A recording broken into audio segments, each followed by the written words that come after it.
Hello, all you fabulous and wonderful people. Welcome back to the channel and welcome to today's video. Today we are building a medieval marketplace. That's right. Now, if you are new to me and this happens to be the first video you're seeing, well, hello, welcome. And if you have not yet checked out my Ultimate Decades Challenge series, you should totally do that.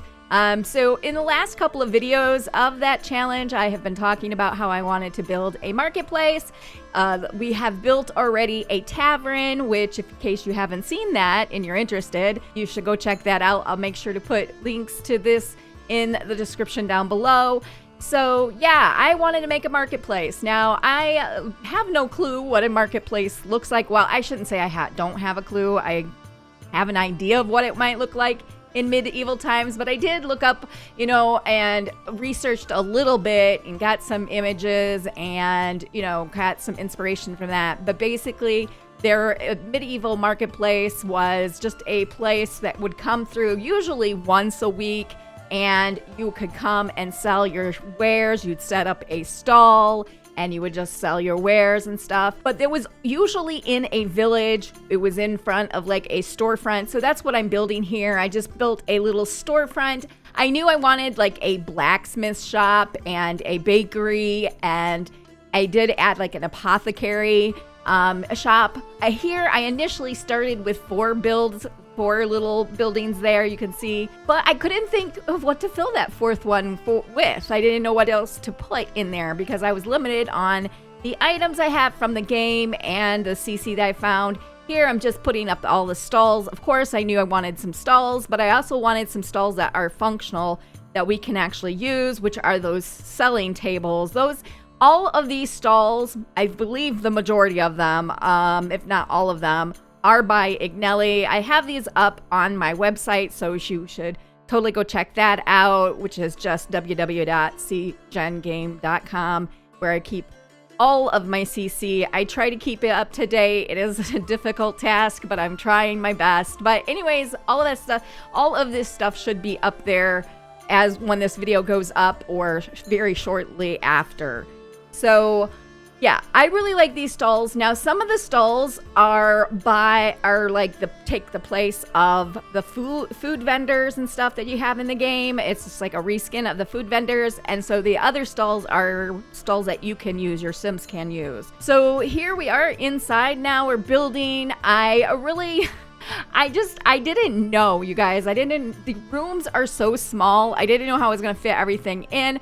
I probably could have made them slightly bigger, but this lot is a 30 by 20. It is not really that big, but I didn't want a real big lot because I feel like for me as a beginning builder, a bigger lot, it gets to be a little overwhelming. So I just wanted something small. So I did put it on this smaller lot. Now, actually, this lot is, in case you hadn't noticed, and I realized I forgot to rename my name of this build to Marketplace. But anyways, this does take place of the rental property in Henford and Bagley. So I got rid of the rental and I just added a retail lot. So for a retail lot, all you need is a cash register, which I did find a reskin of a cash register instead of a modern cash register.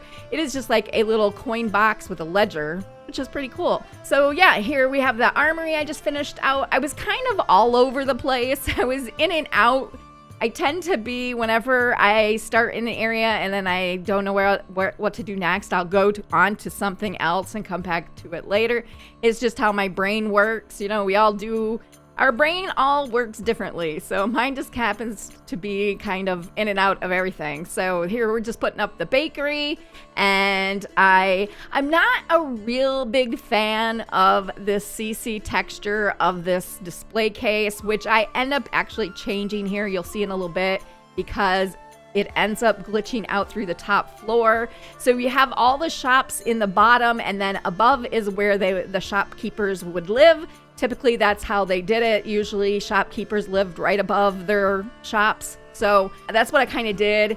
And here we're just doing the apothecary, kind of like an apothecary alchemist. I don't know, where you go to buy potions.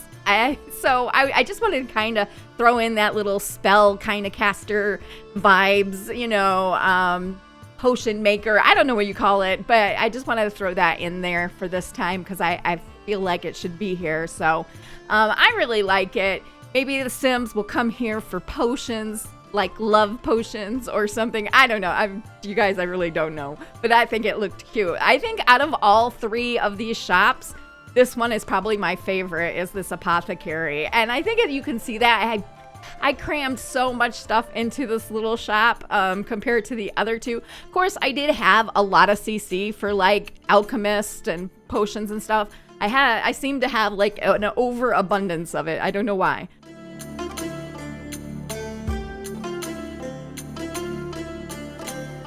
Here you see I didn't know what to do with that 4th shop, so I took it out and I just moved, I played around a little bit with how I wanted things to look. And yeah, I kind of struggled on this. I ended up just making the little walk through like a breezeway, like double. You'll see in here in just a second.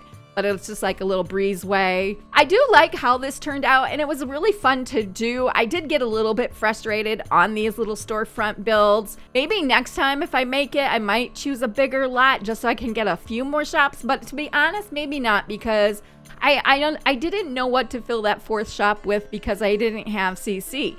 I thought maybe like a cobbler shop, but I don't have any CC really that pertains to shoe or shoe making. But I definitely think there would be like a cobbler shop in here, but I just didn't have the CC to do it with, so I just took it out. And I didn't know what else to put in here. I guess I could have put it like a tailor shop in here. Now that I'm thinking, after I've done this, I could have probably added in a tailor shop.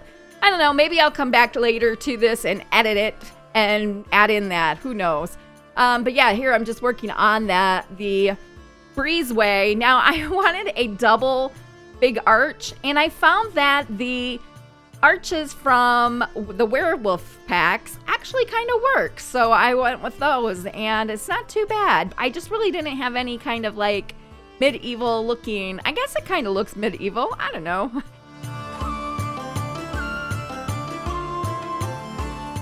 Here I'm just putting up the dirt. I was like, oh, we should have cracks in here and filth. So the breezeway is always going to be, the walkthrough is always going to be, filthy. But then here we're just doing the upstairs. Now, you guys, I totally got lazy. By this point, I was getting tired. This build only took me just under 3 hours to do. But the upstairs, they're all the same. The rooms are all the same, you guys.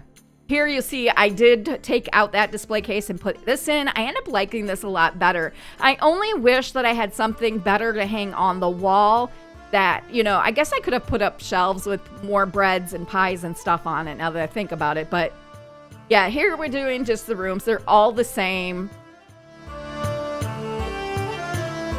Now I'm fussing with the outside, and it's getting near the end of the build here. We're almost done. I add in some trees, and I move things over to make it a little bit more closer and quaint and everything. But yeah, so there is a little walkthrough at the very end of the speed build. So don't stick around if you want to see a better look at everything. I know sometimes these speed builds can get a little bit hard to see what's actually inside and how it actually looks. So yeah, that is going to be it with my voice. So here you go. Thank you guys for watching. I do really appreciate it. And if you like this video, be sure to give it a big thumbs up. And I hope you all have a great rest of your day. And I will see you in the next video. Bye.